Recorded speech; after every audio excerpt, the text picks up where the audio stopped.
Assalomu alaykum hurmatli kuzatuvchilar. Doktor Sadirov kanalida xush ko'rdik. Juda ko'pchilik nafas tizimida muammosi bor bemorlarimiz, astmatik bemorlarimiz, allergik bronxiti bor bemorlarimiz juda ko'p shikoyat qilishadi, murojaat qilishadi. Bularni rentgen qog'ozini ko'rganimizda yoki aytaylik EMCT tahlillarini ko'rganimizda umumiy o'xshashlik bo'ladi bularda.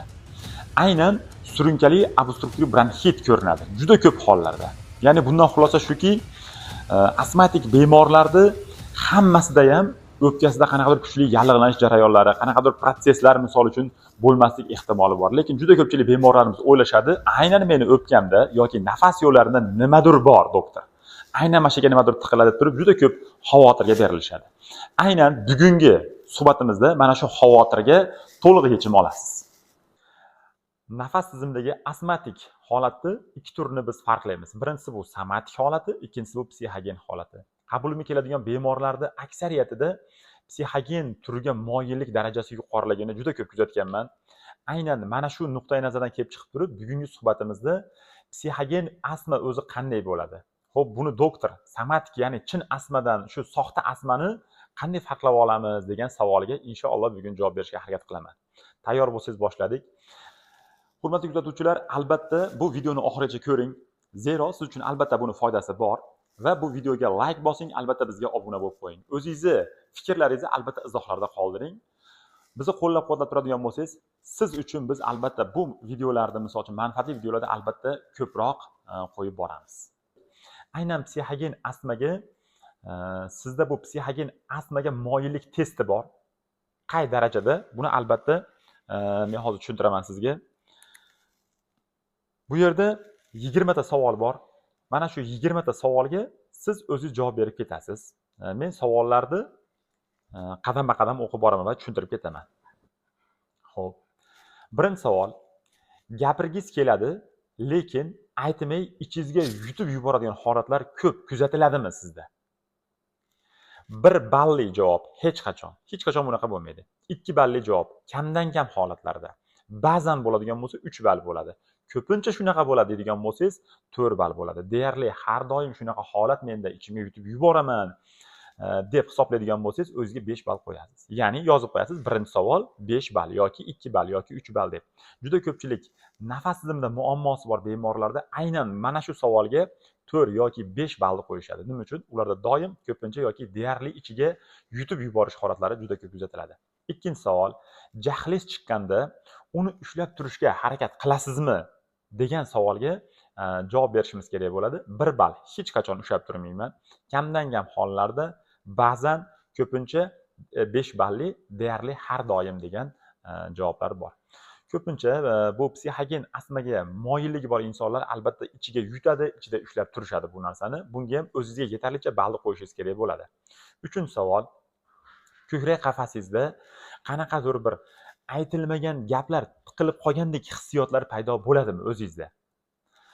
Mana shu yerda bir qanaqadir tushuntira oldim. Bunga hech qachon, ba'zan, kamdan kam hollarda, deyarli har doim degan javoblarni berishingiz mumkin bo'ladi. Albatta, ekranda bu yonboshiga biz javoblarni chiqarib qo'ydik. Shu yerdan baholab ketasiz o'zingizni. 4-savol. Xo'p, yig'lashni o'zingizga chegaralab qo'yganmisiz yoki qaysidir ma'noda taqiqlab qo'yganmisiz? Yig'lagingiz keladi, lekin har doim ham siz yig'lab ola olmaysiz. Xo'p, hech qachon, kamdan kam, ba'zan, ko'pincha, deyarli har doim degan javoblar ishtirok etyapti bu yerda ham.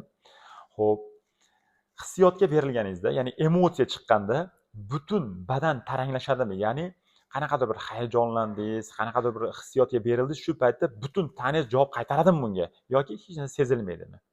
Shu haqda ham o'zingizni ballingizni qo'yasiz. 6-savol, oldindan reja qilinmasa, o'zingizni qanaqadir noqulay his qilasizmi? Ya'ni qiladigan ishlaringiz, misol uchun, reja asosida bo'lmasa, o'zingizga noqulay bo'ladimi? Bu savolga javob. Bunga ham nechadir ballni o'zingiz tanlab qo'yasiz. Kutilmagan vaziyatlar sizni chalg'itishdan ko'ra bo'g'ib qo'ygandek bo'ladimi? Ya'ni tasodifan nimadir holat bo'lib qoldi, qanaqadir bir yaxshi xabarmi, yomon xabarmi bo'lib qoldi kutilmagan vaziyatda, bu vaziyatda qanaqadir bo'g'ilgandek his qilasizmi? Albatta bu savolga ham javob berasiz. Xo'p, Sakkizinchi savol, atrofdagilar siz kutgandek ish qilmasa, ichingizdan siqilish paydo bo'ladimi? Juda ko'pchilik bemorlarimiz deyarli har doim degan javobni berishadi, ya'ni 5 ball qo'yishadi bu savolga. Xo'p, o'zingizni ortiqcha mas'uliyatli his qilasizmi degan savol bor 9-sida. Juda ko'pchilik astmatik bemorlarimiz butun mas'uliyatni o'zini zimmasiga olishib olgan bo'ladi. Bunga ham ko'pincha yoki deyarli har doim degan 4 yoki 5 ballli tizimda javob berishadi bemorlarimiz. 10-savol, dam olayotgan paytingizda taningiz bo'shashmayotganligini his qilasizmi? Ya'ni qaysidir ma'noda ishlab turganligini, tarang turganligini, nimadir qo'yib yubormayotganligini his qilib turasizmi degan savol, 10-savol. Bu savolda ham o'zingizga mos javobni topib, ballni belgilaysiz. 11-savol, yoshligingizda qanaqa o'tgan yoshligingiz? Tez-tez stressli vaziyatlarda o'tganmi yoki yaxshi o'tganmi, misol uchun? Shuni baholashimiz kerak bo'ladi. Qanaqadir aybdorlik hissi yoki qo'rqqaningizdan keyin nafasingizni qisib qoladigan holatlar sizda kuzatiladimi? Deyarli psixogen astmatik bemorlarimizda bu ko'pincha yoki har doim degan, ya'ni 4-5 ballli ballga to'g'ri keladi bu yerda. 13-savol, gapirsam xato bo'lib qoladi degan ichki ovoz bormi sizda?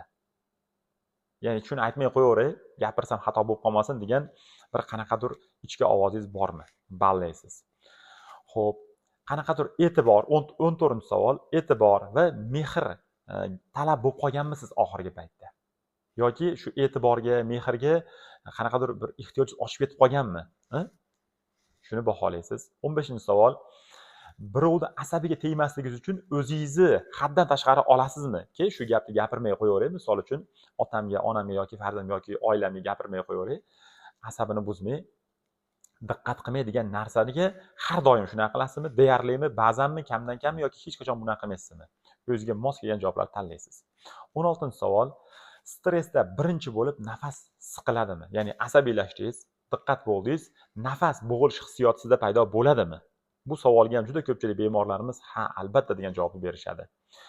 17-savol, ko'krak qafasida doimiy yengil bosim bo'ladimi? Ya'ni ko'krak sohasida, mana shu ko'krak qafasi sohasida bosimni his qilasizmi? Deyarli juda ko'pchilik bemorlarimiz ha, albatta, har doim degan javoblarni berishadi bu savolga. Siz o'zingizga mosini tanlaysiz. 18-savol, nafas olayotganda chuqur tortishga tanangiz qarshilik qiladimi? Ya'ni chuqur nafas olyapsiz, ya'ni nimadir xalaqit berayotgandek shu ichingizda shunaqa hissiyot paydo bo'ladimi degan savol. 19-savol, diafragma pastga tushmayotgandek bo'ladimi? Ya'ni diafragma, ya'ni ko'krak qafasimizni pastki qismida diafragma muskuli bor. Bu o'pkamizni siqib, ya'ni bo'shashtirib, siqib havoni kirib chiqishini ta'minlab beradigan muskul hisoblanadi, asosiy muskul. Juda ko'pchilik astmatik bemorlarda shu diafragma muskuli yaxshi ishlamaydi yoki yosh ulg'aygandan katta bemorlarimizda misol uchun diafragma muskulini qisqaruvchanligi, bo'shashuvchanligi, qisqasi ish faoliyati pasayadi. Shuni hisobiga nafas chiqarish jarayoni, nafas olish jarayoni murakkablashadi. Ya'ni qorin bilan nafas olishingiz qiyinmi degan savol tug'ilyapti sizda hozir. Mana shu 19-savolda. Men bunga chuqurroq yondashganligim sababi siz buni farqlay olmasligingiz mumkin. Ya'ni ko'krak qafasida nafas olish bor. Bunda mana shu ko'krak qafasimiz, yelkalarimiz ishtirok etadi. Qorin bilan nafas olish bor. Qorin bilan nafas olish bu paytda ko'krak qafasimiz deyarli ishtirok etmaydi. Mana shunga qarab turib siz javob berasiz. 20-savol, bo'yin va yelka doim tarang holatda turadimi? Bo'yin va yelka doim tortilgan, qanaqadir bir og'riqni his qilasizmi degan savol. Bunga o'zingizga mos javobni tanlaysiz. Mana men 20 ta savolni o'qidim. Bu 20 ta savoldan siz necha ballarni qo'ydingiz va hammasini qo'shing endi. Aytaylik, birinchi savolga siz 4 ball qo'ydingiz. Ikkinchi savolga 3 ball qo'ydingiz. Qo'shasiz 7. Keyingisiga 5 qo'ydingiz. Qo'shasiz 12. 20 ta savolning javobini qo'shganingizda sizda 0 balldan 20 ballgacha chiqadigan bo'lsa, sizda aynan psixogen astmaga moyillik deyarli yo'q. Bu umuman yo'q degani bu 20 ballgacha bo'lsa. Agar 21 balldan 41 ballgacha bo'ladi, 40 ballgacha bo'ladigan bo'lsa, bu ham yo'q. Holatingiz yaxshi degani, lekin past moyillik degani baribir. Past moyillik bor degani bu degani. Xo'p, 41 dan 60 ballgacha bo'ladigan bo'lsa, o'rtacha moyillik. Bundagi mana shu holatdan 41 dan, ya'ni 60 gacha bo'lgan holatdan boshlab psixogen astma deb tashxis qo'yib turib ishlasak bo'laveradi bemalol. I plus 61 balldan 80 ballgacha bo'ladigan bo'lsa, bu yuqori moyillik hisoblanadi. Ya'ni sizda psixogen astmaga yuqori moyillik mana shu ballar o'rtasida bo'ladi. 81 balldan 100 ballgacha bo'ladigan bo'lsa, sizda juda yuqori moyillik holati kuzatilyapti. Mana guvohi bo'lganingizdek, hurmatli kuzatuvchilar, agar sizda 60 dan yuqorimi, sizda psixogen astmani qaysidir foizlari juda ham yuqori darajada degani bu degani. Mana shu nuqtai nazardan kelib chiqib turib, mana shu psixogen astmaga moyillik testini javoblaridan kelib chiqib turib, sizga men bir gapni aniq ta'kidlay olamanki, nima uchun siz olgan dori ukollar, misol uchun preparatlar vaqtincha yordam beryapti yoki bo'lmasa siz qabul qilayotgan tabletkalar misol uchun qisqasi sizni ko'nglingizdek yechim bermayapti. Buni sababi sizda psixogen turi ham qo'shilib qolgan shu holatga. Xulosa, davolanish jarayonida albatta nafas tizimida lecheniyasidan birga, ya'ni shu nafasni davolash bilan birga asab ruhiy tizimni davolash juda ham muhim o'rin tutadi. Men o'ylayman, bugungi shu videorolikimiz sizlar uchun manfaatli bo'ldi. Agar kimdir tushunmagan bo'lsa, marhamat o'zingiz ballaringizni hisoblab kommentariyada yozing. Albatta o'zimiz javob beramiz bu narsaga.